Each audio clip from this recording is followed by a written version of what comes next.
State of Wisconsin versus Michael Winquist.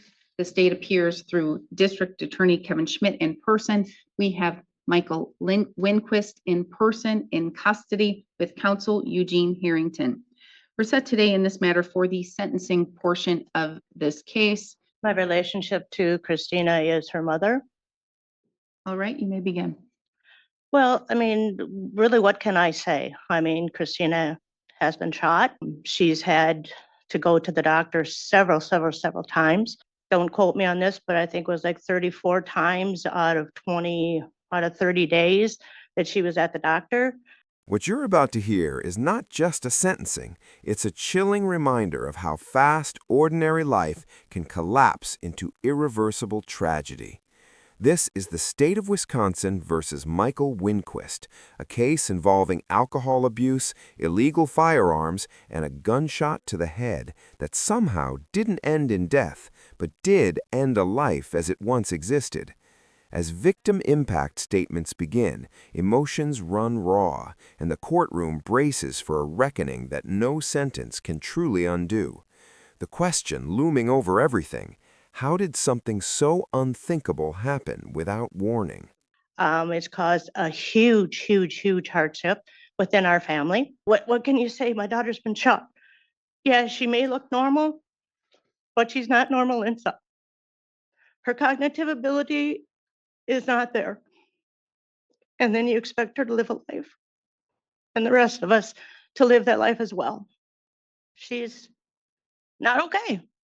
And, let's get back to where, the very beginning of really what happened and what's gone on.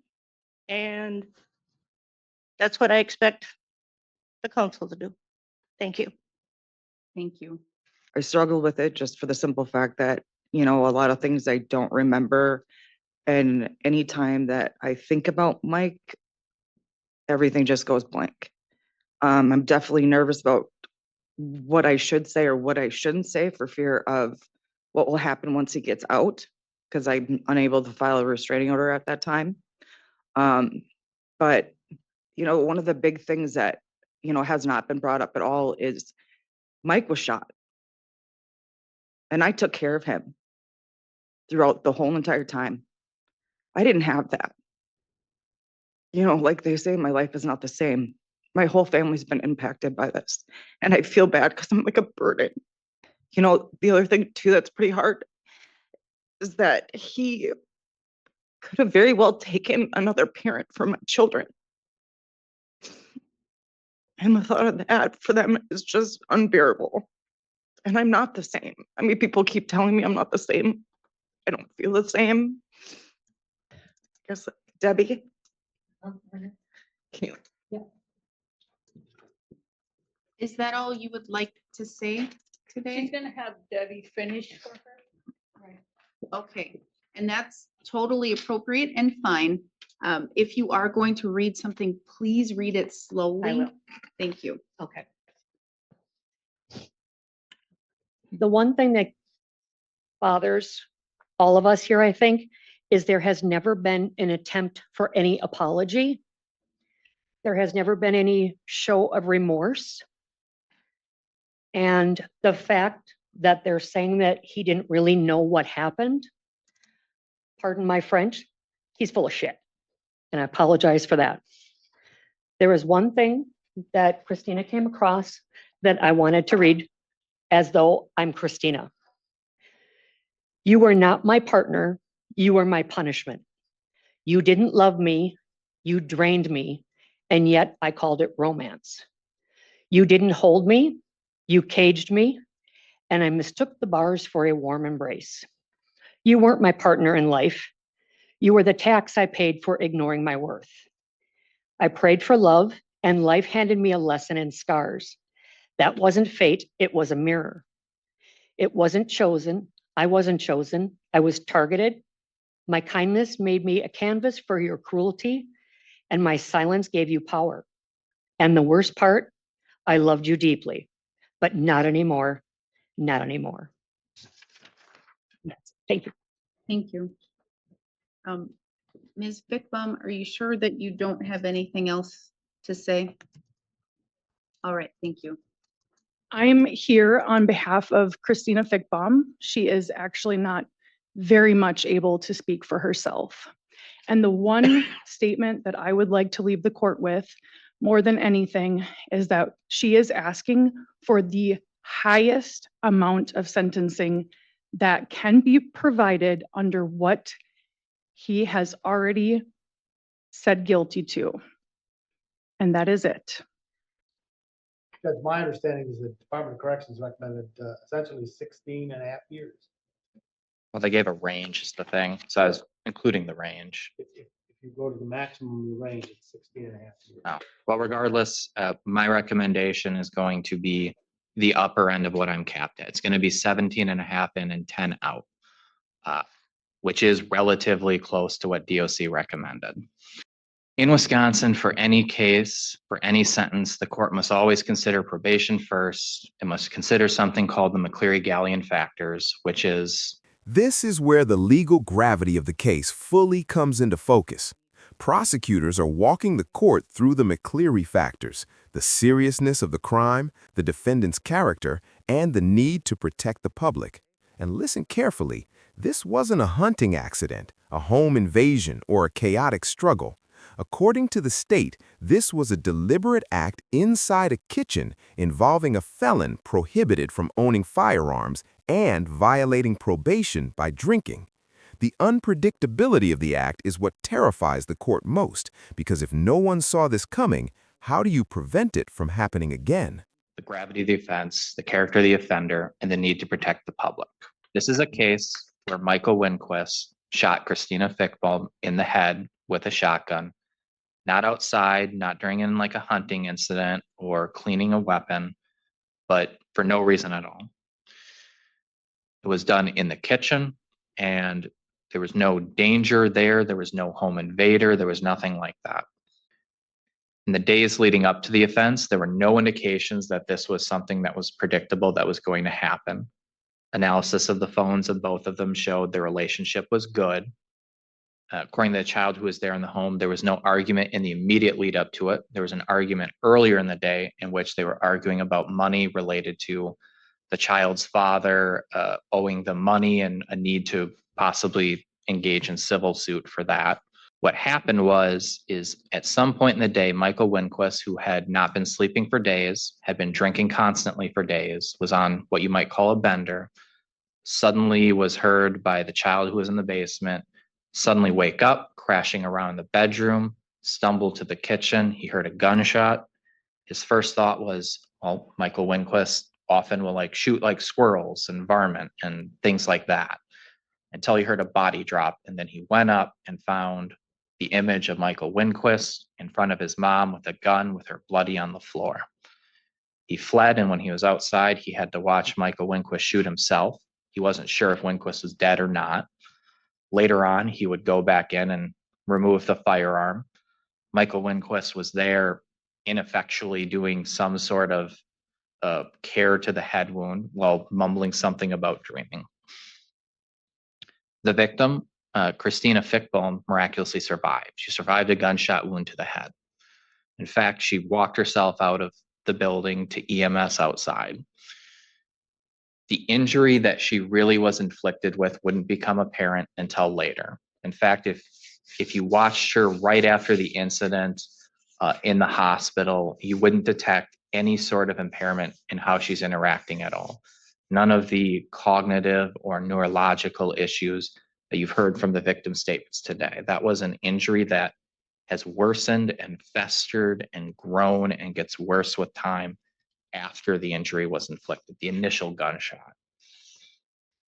At that point, law enforcement asked her the question, what happened? And she couldn't remember for obvious reasons. She was shot in the head. They asked her, do you have any idea why this happened? And she couldn't give an explanation.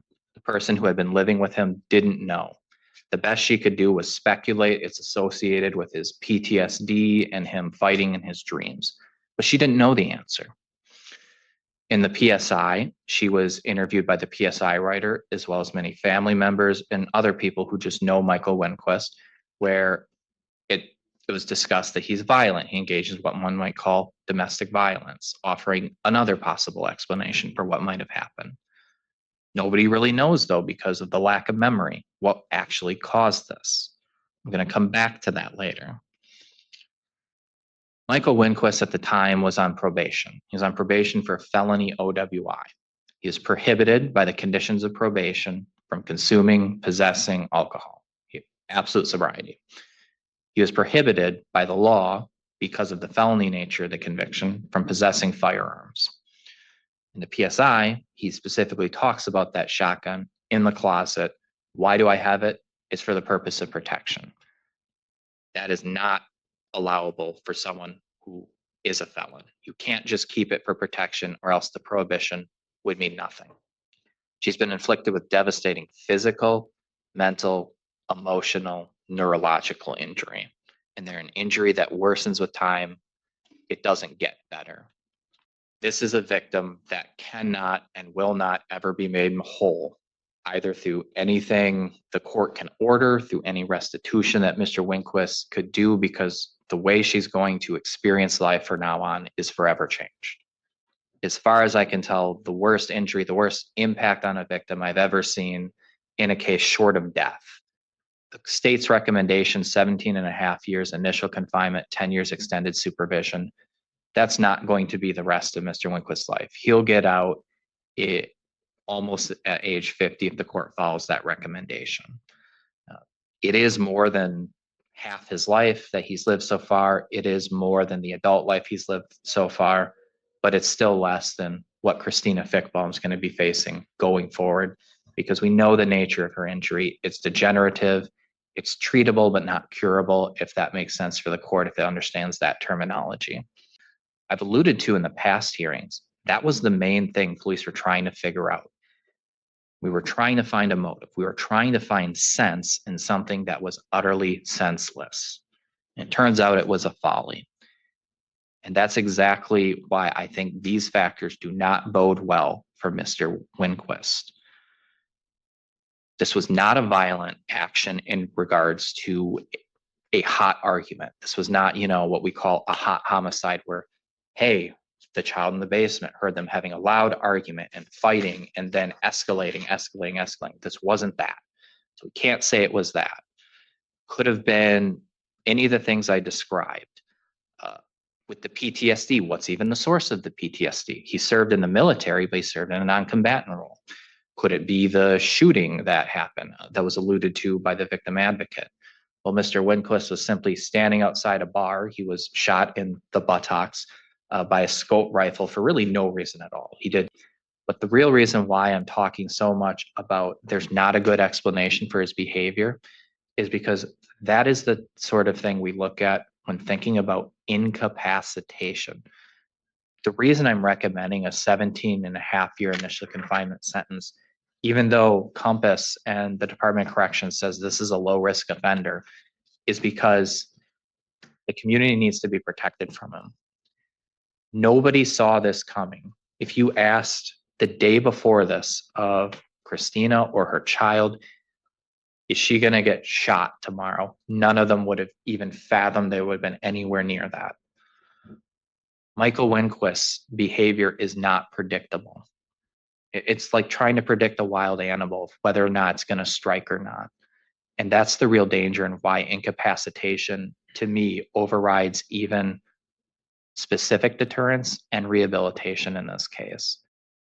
Ms. Fickbaum and all of her friends here to understand that I am not in any way blaming Ms. Fickbaum. She was the victim of a crime, a very serious crime, and she deserves everyone's sympathy and concern. But she's was involved, and remains involved in the context that led up to May 31st, 2024. He considered the two of them married. The initial video that I saw of an interview with Mr. Winquist and law enforcement showed him wearing a wedding ring. He wore that wedding ring for many months. I need to stop him. Is she leaving and vacating or just using the restroom? I don't know. I just need to ensure that I'm gonna still be in victims' rights compliance. Needs to take a break. Okay, we need to take a break. Sure. All right, let's take, She doesn't want to hear this. okay, this part she doesn't want to hear, but then she'll come back. Yeah. Okay. Mr. Harrington, you may continue. Thank you, Judge. He wore the wedding ring in jail for months. I can't tell the court when he took it off. He considered that they were married. They weren't, but he considered it. The court is probably aware that he received a substantial financial award because of the accidental shooting. And he, pursuant to the plea, or the PSI, he gave her $75,000 because he thought they were gonna stay a couple. He needed expenses, the money to pay some expenses in the house. As Mr. Schmidt noted, there was nothing on the couple days before May 31st of 24 that suggested that this event was gonna happen. They consumed the most destructive substance in our society, alcohol. Michael's mother told the agent that her observation was that they played drinking games. Alicia Johnson, Ms. Fickbone's son's girlfriend, opined that both Christina and Michael drank too much. They drank together. So that's the circumstance that makes this tragedy somewhat predictable. Law enforcement discovered a number of firearms. This is one of the most contentious moments of the hearing. The defense argues that alcohol, shared responsibility, and unsecured firearms made this tragedy predictable. But here's the critical legal distinction. Predictability does not equal permission. The defendant was a convicted felon, barred for life from possessing firearms, and prohibited from drinking alcohol while on probation. The law doesn't bend because others drank too, or because weapons were accessible. Responsibility lands squarely on the person who pulled the trigger. And the courtroom tension you feel here? That's the line between explanation and accountability being fiercely defended. They discovered the shotgun, which was out in the bush, and the child had thrown it there. They discovered a loaded handgun in the kitchen drawer. Loaded in that the magazine was in the butt, in the drawer. That was Christina's handgun. They discovered in the basement closet behind a dresser a loaded Remington 30-06 rifle. They discovered a loaded 22 Marlin rifle and a loaded 22 caliber Mossberg rifle, all kept in the basement. So these folks were consuming alcohol and had loaded firearms in and about the house. The tragedy was predictable. The date was not. They had consumed considerable amounts of alcohol. The discovery reflected that both Michael's blood alcohol, this was 0.215, Christina's was, and I'm not sure where I got this number. Christina's, per my notes, was 0.297. We don't know precisely the sequence of what happened because, according to the discovery, neither Michael nor Christina could remember a sequence of events. We do know that Michael had napped, had a bad dream, woke up, grabbed the shotgun, fired it, striking Christina in the head. A final note, Michael paid the $10,000 initial payment on restitution a couple months ago. He tells me he sent another check for $2,582.23 to the court just within the last couple of days. It The was restitution confirmed. request has been paid. It has been confirmed that that has been paid. So what is the total initial and total extended supervision you are requesting? 10 years, 4 years ES. 10 years initial confinement, 4 years ES. All right. The victim is now back in the courtroom. Mr. Winquist, I'm now going to give you an opportunity to tell me anything that you would like me to know. I'd like to make an apology to Christina. I'm beyond sorry for what happened that night. It's so unfair what happened to you, and I will regret that moment for the rest of my life. I think about it every day and hate myself. I would give anything to change the outcome. I'm deeply sorry and hope the best for you. You should have never had to deal with that trauma, that situation. Very sorry. And also to all your family and friends that have had to take care of you because of my actions. I know none of this changes anything for you, and I will mourn this for the rest of my life. Sorry. You have admitted here to these very serious crimes through a plea agreement with the state.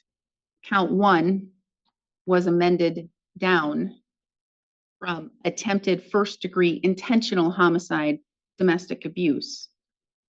It was amended to a second-degree reckless causing injury with a domestic abuse enhancer, as well as use of a dangerous weapon enhancer or modifier. If you were to have been convicted of the original charge of attempted first-degree intentional homicide, domestic abuse, upon conviction, you may be sentenced to a term of imprisonment not to exceed 60 years.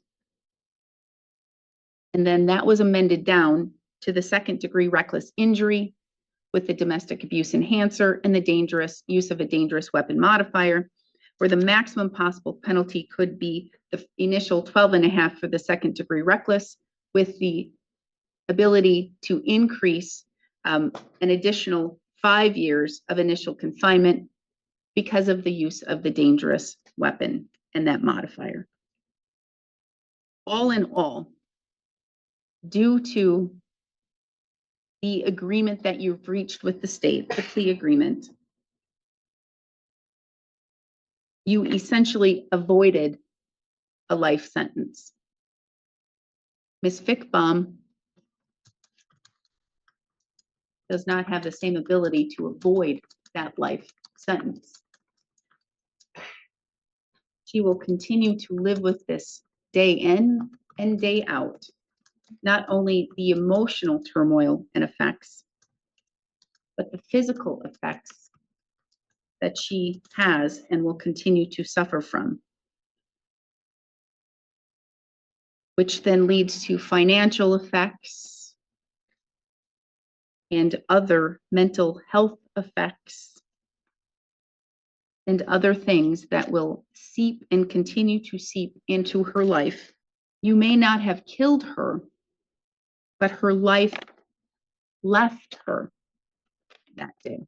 There are allegations of domestic abuse between you and the victim and you and your ex-wife. I don't have anything that confirms that. I don't have that you have a criminal history as it relates to that. I don't even have a criminal history of violence with you. It's all alcohol related for the most part, except for perhaps your 2018 conviction for obstructing an officer. But if I look at the underlying facts, I'm going to guess it probably had alcohol relation. And you're nodding your head up and down, so that tells me it did. You have an alcohol problem. You are an alcoholic. You cannot, you should not in any way, shape, or form ever touch a drop of alcohol. It was stated that that OWI 4th conviction changed your life. I don't see it changed your life at all. Not one bit. You continued to drink alcohol while you were on probation. The only thing your OWI-4 conviction changed your life in was it took away your right, your privilege, actually, your privilege to be able to operate a motor vehicle and have a driver's license, because it took it away for life. But I'm going to tell you, I don't believe for 1 minute that you didn't drive illegally after your OWI-4 conviction. Perhaps you didn't on this day, as your attorney said, because he said this changed your life because you were no longer able to drive, and it appears he wasn't driving the day of the incident.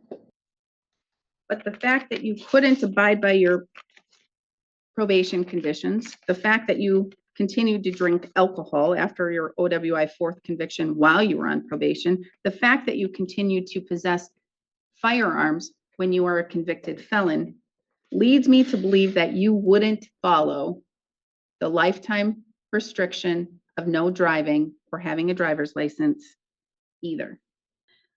That you were shot with a rifle during an incident. I remember that day, not that day, but I remember that incident very clearly because that impacted your OWI 3rd conviction in front of me. That incident occurred when you were at a bar. You were standing up outside or something like that. The individual was cleaning his rifle in a house across the street. There was a cord on the floor. He was walking with the rifle. Somehow the safety wasn't on and it was loaded. Those are no-nos. But he tripped and fell. The gun shot through his glass sliding door, shattered the door, went across the street, went to the area on the bar's property where you were, and struck you in the buttocks. Accident. It was an accident. This incident was on purpose. It wasn't an accident that you picked up a shotgun, you pointed it at your girlfriend at the time, you pulled the trigger, and you shot her in the head. That wasn't an accident. No matter how many people don't remember what happened or the incidents that occurred that day, or what was going through your mind, that was not an accident. Yours was an accident. Your PTSD, if you have it, and that's been said that it could be from that, or could be from this or that or the other. Any trauma that you have suffered from your shot in the buttocks, completely, 100%, totally different than the trauma that the victim here suffers from. Because she had somebody who said, I love you. She had somebody who said, from the words of your counsel, you thought you were married. You wore a wedding ring and you pledged yourself to her life, to her betterment, to make her a better person and to have this life. And you picked up that weapon that you had no legal right to possess, and you shot her in the head. It's not all on Miss Fickbaum's shoulders because it was her house. You live there too. And as you said, you felt she was your wife. It's not all on her shoulders. You as the felon, you on probation, you are the one who knew that any weapons in that home needed to be under lock and key, or they could not be in that home. And you were not able to have access to that key. And especially because the court views the fact that you were on probation, you had a no drink of alcohol prohibition, you had a no firearms prohibition, and that one's for life. The court finds that that is an aggravation of this incident, and it aggravates what happened that day.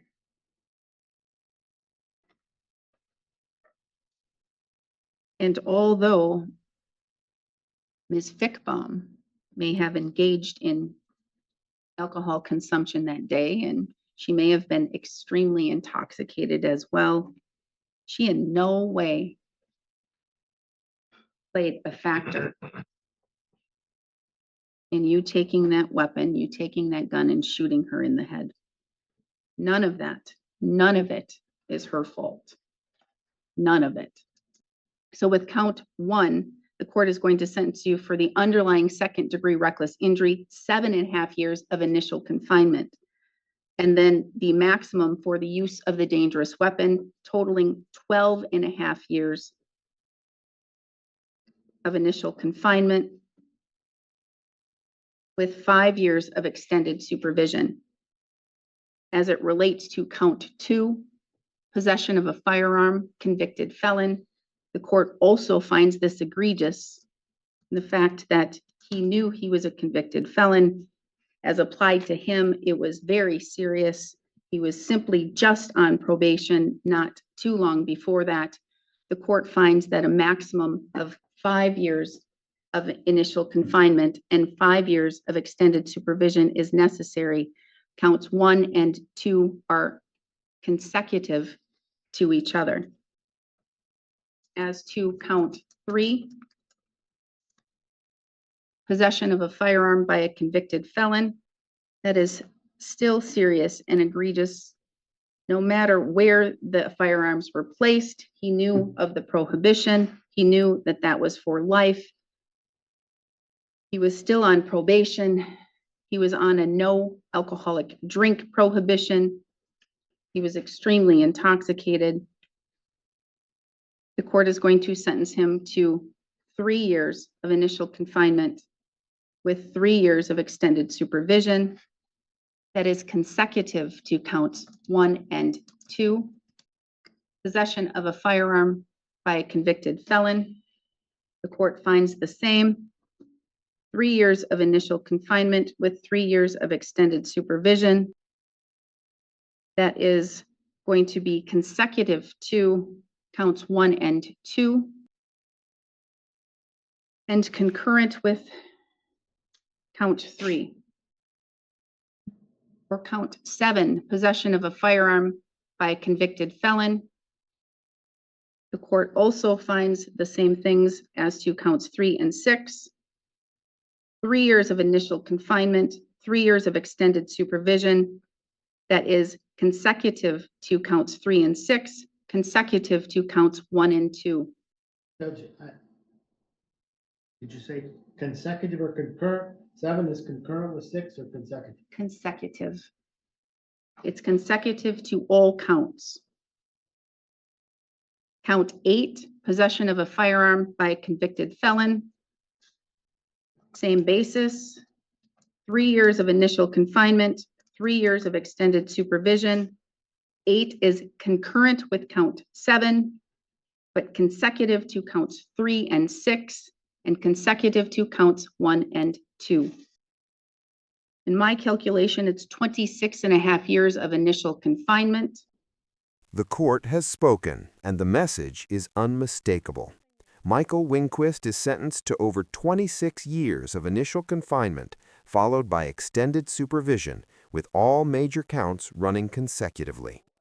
The judge makes it clear this was not an accident, not a misunderstanding, and not the victim's fault in any way. While the defendant avoided a potential life sentence through a plea deal, the victim will live with lifelong cognitive, emotional, and financial consequences. This case underscores the devastating intersection of addiction, unlawful firearm possession, and irreversible choices. And I believe 16 years of extended supervision. The court finds this to be so egregious, so serious, and so preventable. Had Mr. Winquist recognized his problems and did something about it, he did not.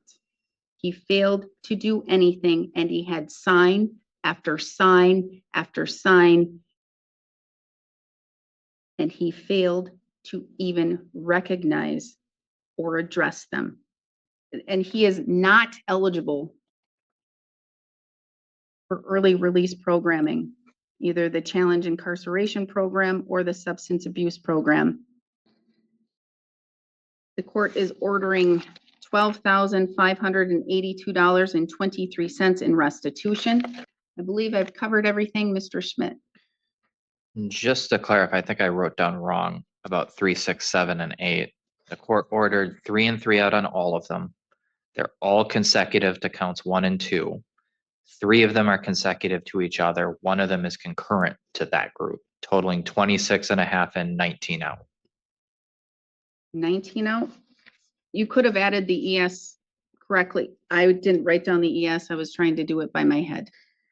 Okay. So, Did I state the rest correctly? correct. Okay. Anything else that is missing, Mr. Schmidt? That wasn't missing. I think I just heard wrong. Mr. Harrington? No. All right, then